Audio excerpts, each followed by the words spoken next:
Men of Reddit. What's a myth about men that's 100% untrue and it infuriates you whenever you hear it? Story 1. How men are on commercials. How we can't do laundry, cook, raise kids, or anything without our wives coming to show us how. Look, idiots, I'm single and I do all my own cleaning, laundry, dishes, etc. I have never stared at a mop like it was a plasma death ray. Nor have I ever had to rush out to buy dinner because I burned mine.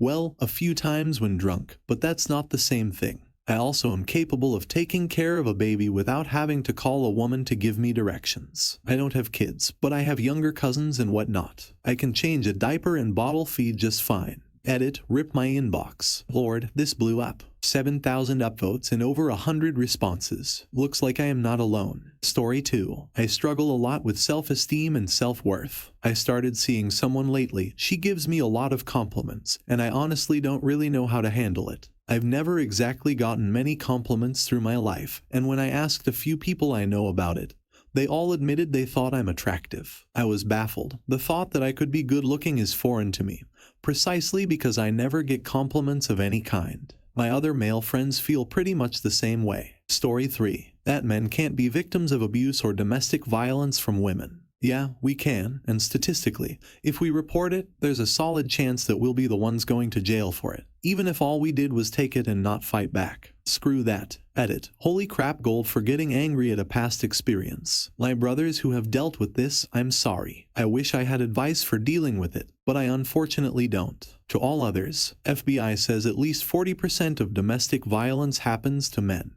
We need to destigmatize this and make punishment just as severe for women who perpetrate abuse as it is for men. Story 4. As a father of 5, 3 bio, 2 foster children, the automatic suspicion that surrounds me whenever I'm alone in public with my children is infuriating. One of our foster girls is black, I'm white, and I've had people outright follow me in public when I've taken her shopping for someone on one time. If you see a man with a child in public and you start with the assumption that he's a perv, that's sexism. Edit. While this was a lot to come back to after dinner, I changed my last sentence to be less harsh and more in line with my actual thoughts. There are several comments that essentially say it's better to start with a perv assumption and be wrong than to be naive and put a child at risk. I strongly disagree and believe this is faulty, emotion-based reasoning. Child abuse is wrong. Sexism and profiling are wrong. Excusing one to stop the other doesn't make it right. Story 5. Was drugged at a party and woke up in a coworker's bed. She had been making passes and I just assumed I had drank too much and agreed to it. Couldn't remember a single thing after we left the apartment to head to the bar. Turns out she dropped a bar of Xanax in my drink and was bragging about it the next day at work. Wasn't even her first time doing it to people, I later found out. Reported it to the police and had to sit there insisting on filing a report. Nothing ever happened with it and I checked out fine in the STD department, so I just let it go. But holy frick, was it an eye-opening experience. Empathize with every person that goes through the ordeal and doesn't have enough proof that it happened. Edit. I appreciate the kind messages all. Keep being awesome people. Story 6. I freaking hate the dirty looks I get from mothers when I take my child to the playground. For some reason I am considered a pervert first before a responsible parent. Yes, I'm staring at the play equipment covered in kids. No, I'm not getting my rocks off look at said kids. I'm supervising my own son playing with random group of kids. It's like mom are allowed to have this unkept, run down, tired as frick look and be considered a hard-working mom. Put on kept dad, run down, tired as frick looking, and I'm a freaking child assaulter. Gives me the craps, and now I have reservations about taking my kid to the park. In saying that, any scruffy looking man I see around a playground I go on high alert. Story 7. That men can't be on the receiving end of domestic violence, especially if their argument for saying so is something along the lines of men are bigger and stronger than women. The man wouldn't lose. Something I've heard said on the topic way too much, including from my own mother, thinking that is sexist in both directions. I mean, at the very least, I'm pretty sure a pistol doesn't care if it was fired by a bodybuilder or an infant. The same goes for psychological abuse, which gets into something very closely related. Society telling guys to man up about something or someone harming them is a major part of why so many can't get help when they need it. Hey guys, are you enjoying the video? If so, please like and subscribe, as it really helps out the channel. Anyways, back to the stories. Story 8. That emotional abuse isn't something we face too. We often dismissed, discredited, or suffer in secret. Lots of men don't get help for this reason. that we can't say no. The perception is that we constantly want to do it, and if we don't want it, it's because there is something wrong with the person who is offering intercourse. Let no mean no for us too. That any objection to a relationship is proof of fear of commitment. That if I'm explaining something that someone already knows, it's immediately construed as mansplaining. Guess what? Sometimes I'm trying to share information to help, and you know that information. I made a bad assumption. It isn't because you're a woman, and it isn't because I think you're stupid. I might just be being condescending regardless of your gender. I might just be over-explaining. Ask, I'll tell you, that it's okay for any women to feel completely confident of tell me how I should be and what my partner wants in a relationship. Every woman is different and should be treated as an individual. Your tastes and values are different from every other person's, and as much as you know about women, you have never been a heterosexual male. Don't tell me how to be a man. I don't tell you how to be a woman. That every man shares common traits. I'm lumped in with every person with a junk, and assumptions are made about me, my perceptions, and my behavior because I have a penis. That boys growing up today don't experience shame at being a man. They are innocent people who have done nothing. They didn't ask for a junk. If your messaging is that everyone with a junk is evil, they internalize that. Story 9. I was in an abusive relationship for 2 years. I had my life controlled. I was isolated from my friends and family, and I shrunk to 120 pounds because of how little I was eating. I was offered no help to anyone I talked to, even when she threatened to kill herself if I left. It hurts me when people act like woman-to-man abuse isn't a big deal, doesn't happen. When I've tried to talk about it, I get responses like every guy claims their ex is crazy, immediately downplayed. It also bugs me, and maybe this is specific to where I live, that in the current climate everything is about demonizing men. I really went through hell with this girl, and after finally pulling through, I'm rewarded with being frequently antagonized and told my story doesn't matter. I understand the social climate isn't personal to me, but after going through what I did, it's very hard to hear. Story 10. That if you're not into at least one type of sport, to the point of damn near obsession, then you're not really a man. Okay, I like American football. Every Sunday that my favorite team plays is like a mini holiday to me. I buy decent beer. I make a nice meal to eat during the game, and I try to wear a t-shirt with my favorite team's logo on it. But the next day, if you asked me about a specific play, there's a 50 chance that I won't remember it unless it was something really incredible. And I have no clue about any players or staff on any other team in the league unless they're a superstar. And I don't watch any other sports. I have zero interest in doing so. And I know that most of this makes me seem less manly in the eyes of a lot of people. Even women. Same thing with outdoorsy crap like hunting and fishing. I mean, I like fishing, but I didn't take it up until I was in my 40s, and I don't really know crap about it except for the extreme basics that's pretty much just common sense. I got into it mostly as a reason to get outside with my young son. Story 11. That we are all assaulter at heart. That men had some kind of institutionalized privilege back in the day. Dying from black lung in the coal mines or getting gassed in the trenches in WWI is not privilege. That driving a pickup truck or owning a gun or doing anything masculine means we have a small junk. Stop thinking about our junk so much. That men can't be assaulted. In TV, slapping a woman is abuse. Slapping a man is comedy. That for men, intercourse is just a physical release. We have it for fun and it controls our every move. Intercourse is deeper than that for us. If a woman craves intercourse and seeks it out, she's sometimes called a B, but sometimes she's called an assertive, strong woman who go out and gets what she wants. If a man craves sex and seeks it out, he's usually just another intercourse-crazed pervert. There is also a misconception about dating. For men, dating can be very dangerous. We are always at risk of being thrown in jail and having our lives ruined. Any woman who doesn't acknowledge this is sexist. The list could go on for hours, but I have to go to work as a nurse who is male, so I've pretty much got to put up with crap that women would consider sexist. Story 12. Disclaimer, because it's 2019.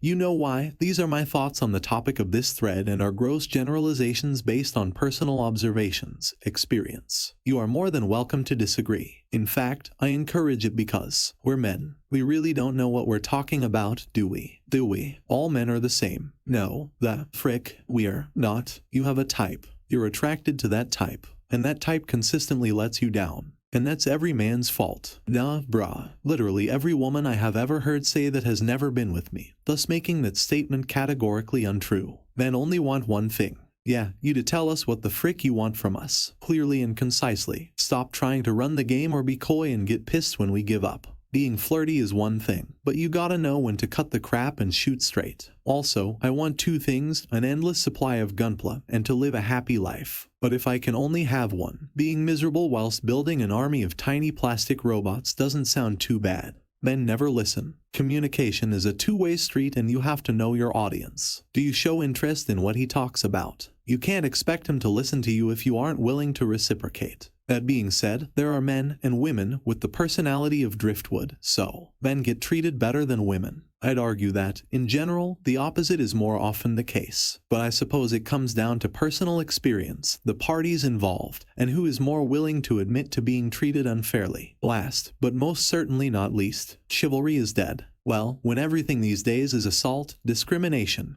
or a thought crime, of course I'm going to avoid anything to do with you. I'll take a tweet about this idiot, just let the door shut in my face. Instead of, this misogynist beta made me feel weak by holding the door and allowing me to go first and forced me to thank him all so he could stare at my ass. Also, in simplest terms, chivalry's more like a code of conduct one elects to follow rather than something to be expected of an individual. Story 13. Men have no interest in being part of wedding planning. WTF, I love my soon-to-be fiancé. I want her to love our wedding. Yes, it's her day, but it's also my day. More to the point, it's our day. We are about to have a ceremony and party commemorating a commitment to spend our lives together, so why wouldn't I be a partner in planning a ceremony? Party memorializing a partnership. But people comment when my girlfriend and I go to a wedding expo together. I went to one by myself yesterday. My girlfriend was busy with work to gather info on options. And while 90% of the brides were there by themselves, it was weird for me to be there by myself. I had to ask for raffle tickets from multiple vendors that they were handing out automatically to brides at the end of table conversations. And despite having the same ticket for entry as everyone else, I wasn't eligible to win the $4,000 grand prize package at the end. It was only for brides who were still present in the room. Even though a free honeymoon to Paris and some wedding planning, wedding services would have been equally useful too, wanted by me. I'm not a men's rights activist, and I'm not going to make a formal issue of this, but technically, that violated several provisions of my state's anti-discrimination laws, which prohibits discriminating based on gender, marital status, and orientation. I was told if I was in a same-sex relationship, I could win. Of course, I joined my girlfriend for conversations with the goldsmith about wedding rings to go with the engagement ring. I'm wearing one too, and it's a symbol for both of us. I'm really excited to be getting engaged. I'm really excited to be getting married. I'm excited about planning the wedding together and planning our lives together. And I just don't understand the notion that the only involvement a groom has is to wear a rented tuxedo selected by his bride and to show up at the wedding to read a pre-selected script. Story 14. Women are the ones who like to cuddle. I'm a big cuddle bug and my wife isn't. I love we and aren't going anywhere, but good God, sometimes I have to beg for it. She's just now accepting the fact if I slide to her side of the bed or randomly hug on her, I'm not trying to get booty. 20 years of marriage and she's just getting it, but she still don't randomly do it, yet. 2 nights ago, she put her hand on my chest while I was sleeping and it woke me up, and I started smiling. She immediately took her hand back off and rolled over in her sleep. Edit, luckily my 8Y0 daughter is, and it's not the same, but if I need a hug or something, she's there for me and always jokes about it. Story 15. I'm a dad with 3 young kids under 5. I also have a full-time job, as does my wife. Because of how our schedules work out, there are a few days a week where they are home with me while my wife is at work. Every freaking daddy duty line, or someone asking me how I'm getting by babysitting, or making a joke about what a mess the house must be,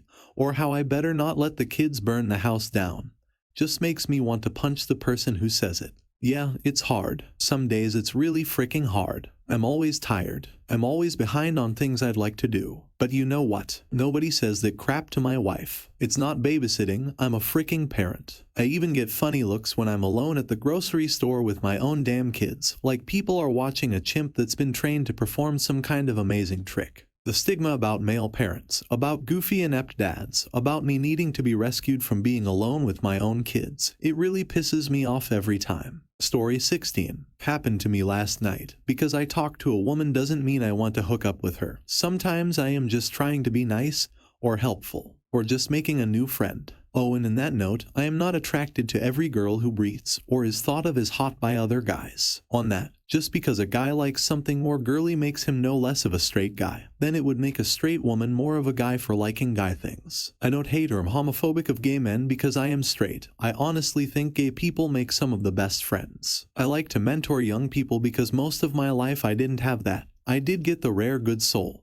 and feel I should return the favor. I am not being creepy, as the world thinks. I have no interest in these kids, keyword, other than seeing them grow up better and healthier than I got to. Also, don't assume I could fix your car. I mean I can. But don't assume it. Story 17. That men and women can't be friends. Maybe they can't in general cases, but for me I can. I had 2 sisters growing up. I get along well with both women and men. Through work I became good friends with 2 coworkers, both in very serious relationships, one getting married, and I'm great friends with their SOs as well. Yet still, people at work thought we were hooking up because we would talk at our desks a little more than I guess they thought appropriate. Then some other guys in my office that I'm friends with, oh you like her, how wink wink, and even when I reply, no, we are great friends, but I don't see them in that way, and they are in relationships with people that I would never mess with regardless. They are super nice guys and they just reply with oh haha Jim and Pam. Like yep, that's my only option, right? Either I'm ruining someone's relationship or waiting it out. No way in hell I could just be friends with them, right? Story 18. If the genders were reversed, feminists would be screaming at the top of their lungs about rape culture and such. It's just so gross, and she's coming off as a creepy stalker saying I won't stop until I get your love. This song pretty much seems to represent what a lot of women, and some men,